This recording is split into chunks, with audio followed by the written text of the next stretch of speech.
तो आज धुंधली देवी है, नाम कैसा है, जैसा नाम ऐसा गुण भी। कार्य क्या है? लोक वार्ता क्रूरा अप्रायसो बहुजल्पिका सूराचाग्रह कृत्येषु कृपणा कलह प्रिय। लड़ाई झगड़ा करने में बड़े माहिर है महाराज।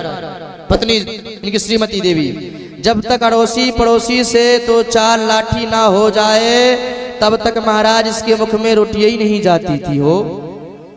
हाँ, ऐसी परम झगड़ालू है श्री धुंधली देवी, परम झगड़ालू। पर आत्मदेव जी परम सरल, पंडित जी बड़े सीधे साधे। अब महाराज आज के समय होते ही ऐसा है, पति देव तो बड़े सीधे साधे पर श्रीमती जी बड़ी खतरनाक। अब तो जब पहले तो माताएं पति देवों की सेवा करती थी। अभी जिस दिन हम यहाँ आए थे उस दिन कौन सा व्रत था भैया हो? का शत्रुन भैया कौन सा व्रत था तुम कह रहे थे हमसे? करवा चौथ। हाँ, हमने कहा मनुष्य पूजा होती, मनुष्य पूजा। हाँ जी। अब इनसे बोले कि महाराज जी करवा चौथ पड़ रहा है, आज नहीं सवेरे आएंगे। मैंने कहा ठीक है भैया। हाँ अच्छा, हमने सोचा ये करवा चौथ तो ठीक है।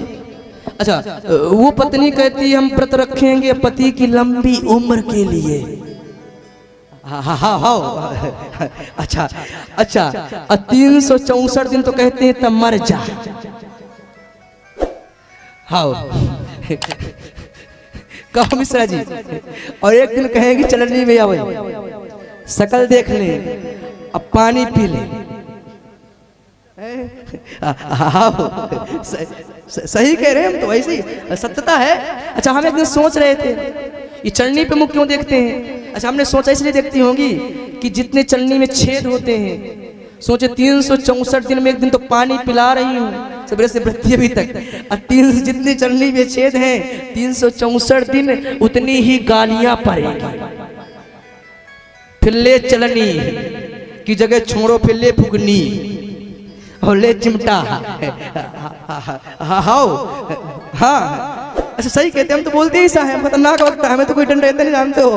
हाँ अच्छा, मैया सही कह रहे गलत। अच्छा, मैया बताएंगे इस प्रमाण को, सम्मुख सामने बैठी है, प्रमाण ही मिल गया हमको। अच्छा, कौन अपने पतियों की पूजा करती है? कौन कौन पूजा करती है? अच्छा, चरण कौन दबाती है? चरण, पैर कोई नहीं। अच्छा, गला कौन दबाती है? गला क्यों मेरी माँ? वैसे आप तो सब अच्छी दिख रही हो, सबकर सेवा खूब करती होंगी। वो जो नहीं आती वही नहीं करती है। हाँ अच्छा छोड़ो, आज के समय में तो ऐसी पराकाष्ठा आई है, सेवा की जगह ड्राम में ही पैक कर देते हैं वो। हाँ, अब सेवा तो छोड़िए, ड्राम आ गया है, ड्राम, स्कूटर, फ्रिज, पता नहीं कितने कितने साधन तैयार हो रहे हैं। ऐसी सामाजिकता आ गई। तो महाराज जिनकी पत्नी है श्रीमती धुंधली देवी, बड़ी खतरनाक। हाँ हाँ, बड़ी झगड़ालू। विचार करो, लेकिन पंडित जी बड़े सज्जन हैं, सरल हैं, पर कोई संतान नहीं है, संतान से दुखी हैं। महाराज बोले घर पर एक फल भी लाते हैं, फल भी सड़ जाता है। और महाराज अगर कोई तुलसी का पौधा लगा देते हैं, पौधा भी सूख जाता है। आत्मदेव ने सोचा कि मैंने ऐसा कौन सा जघन्य पाप किया है कि मेरी संतान नहीं है। हमारा बड़ी दुखी हुए महाराज, खूब सोना चांदी धन दौलत दिया, पर कहीं से कोई पुत्र की आशा नहीं हुई। सोची महाराज अब जब बालक नहीं है तो प्राणों का परित्याग कर देना चाहिए। मरने के लिए चले, एक तालाब के तट पर बैठ करके कहा, हे विधाता तूने सब कुछ दिया पर एक पुत्र नहीं दिया महाराज। बड़े दुखी। इधर महाराज संत जी चले आ रहे थे, सोचिए कोई रो रहा है इस जगह पर, सुनसान जगह पर, लगता है घर बार त्याग करके परमात्मा के लिए आया है। कोई भटका हुआ जीव है, उसको मैं रास्ता दिखाऊंगा महाराज। आज चले। बोले ए ब्राह्मण क्यों रोते हो, क्या कारण है? आत्मदेव जी कहते हैं महाराज मेरे पास जो सोना था, चांदी धन दौलत, मैंने सब कुछ दिया, पर मेरे कोई संतान नहीं हुई। हमारा संतान से दुखी हूं। संत बोले रे राम राम, खोदा पहाड़ निकली चुई, हम सोची यहाँ पर कोई आया है तो भगवान के सत्संग के लिए रो रहा होगा, हम रास्ता दिखाएंगे। रे ब्राह्मण, ये बेटा बेटी का चक्कर छोड़ो, भगवान का भजन करो, एकांत में आए हो, भगवान की भक्ति करिए महाराज, कल्याण होगा। बोले रे ब्राह्मण, तुम क्या जानो बेटा बेटी का प्रेम? अरे जब छोटी छोटी बच्चे होते हैं ना, तितला की पापा पापा मम्मा मम्मा कितने अच्छे लगते हैं, तुम क्या जानोगे बेटा बेटी?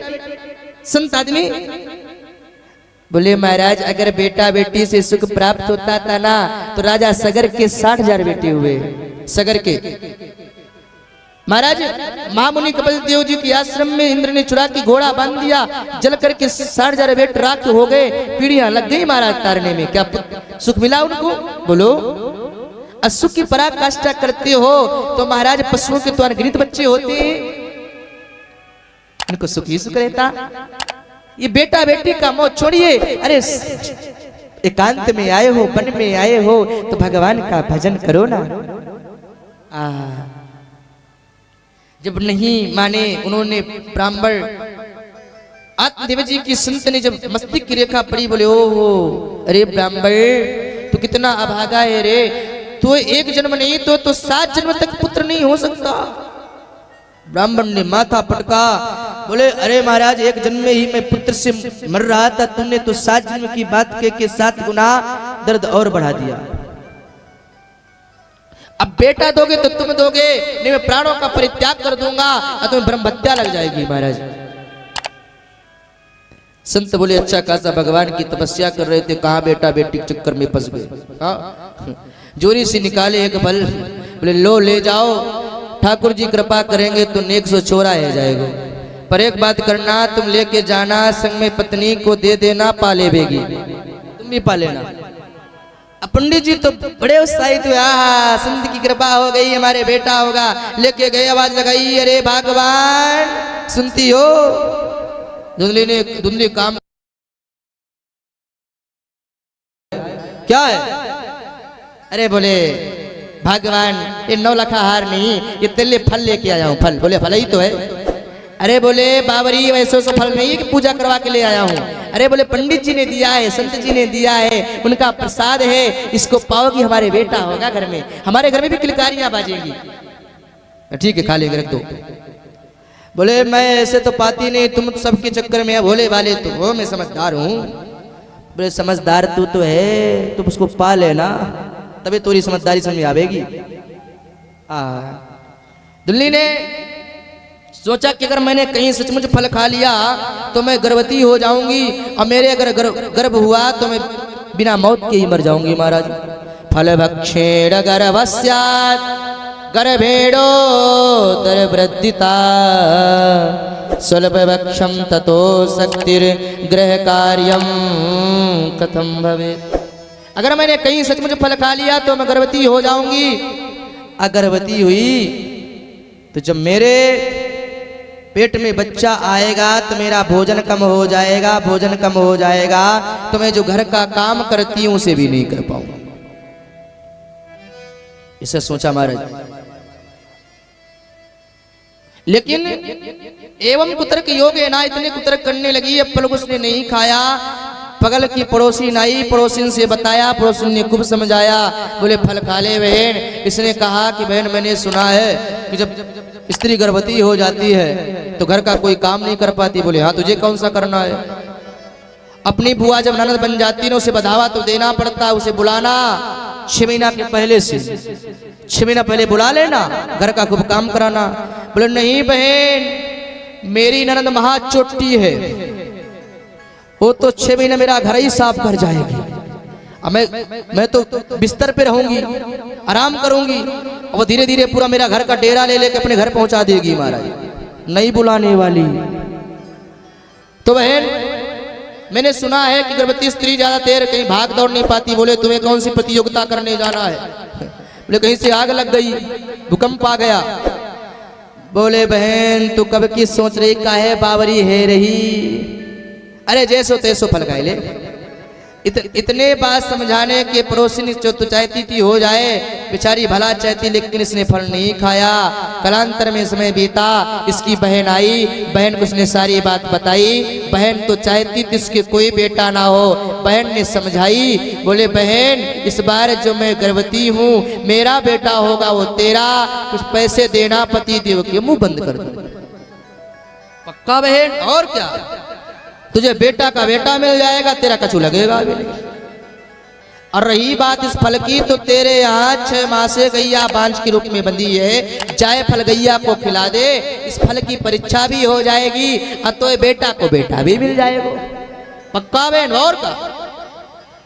अब तो धुंधली ने जाए के फल गैया को खिलाया, पेट में कपड़ा बांधना शुरू किया।